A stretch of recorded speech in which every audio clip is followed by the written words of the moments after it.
ఓ ఏడాది నుంచి మమ్మల్ని దెబ్బతీస్తూ వచ్చింది. మేము ముందు దెబ్బతీసిన దానికి ప్రతీకారంగా దెబ్బతీసింది ఇజ్రాయెల్. కానీ ఇక దాని పని అది చేసుకుంటుంది, మా పని మేము చేసుకుంటాం. మళ్ళీ మేము పుట్టించే పిల్లలు, మాకు పుట్టినటువంటి పిల్లలు, మా దగ్గర ఎదిగేటటువంటి రాక్షసులు, హమాస్ అనేటటువంటి సంస్థకి ప్రయోజనం అనేటటువంటిది హమాస్ వాళ్ళ యొక్క ఫీలింగ్. ఆ హమాస్ రాక్షసులకి ఇప్పుడు ఒక పెద్ద షాకింగ్ పరిణామం ఏంటంటే, గాజా స్ట్రిప్ని అమెరికా తాను స్వాధీనం చేసుకుంటానంటుంది.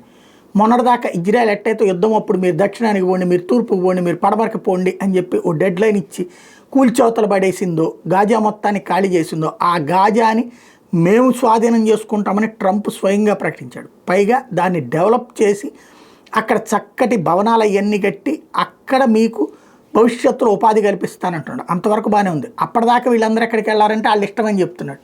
అంటే గాజా వాసులు మీ ముందు దేశం వదిలిపోండి, లేదా ఆ ప్రాంతం వదిలిపోండి, గాజా మాత్రం మాకు అప్పచెప్పేయండి.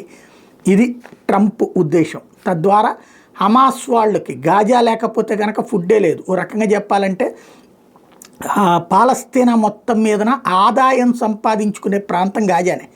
హమాస్ తీవ్రవాదులకి ఆ వ్యాపారాలు చేస్తారు అక్కడ, అందులో వచ్చేటటువంటి డబ్బులతోనే వాళ్ళు సర్వైవ్ అవుతూ ఉన్నారు. ఇప్పుడు అది కూడా పోయిందంటే, యుఎస్ సైడ్ పోయింది, ఇది పోయిందంటే వాళ్ళు బెచ్చం ఎత్తుకోవాలి. కాబట్టి ఇప్పుడు విలవిల్లాడటం వాళ్ళ వంతు అవుతుంది.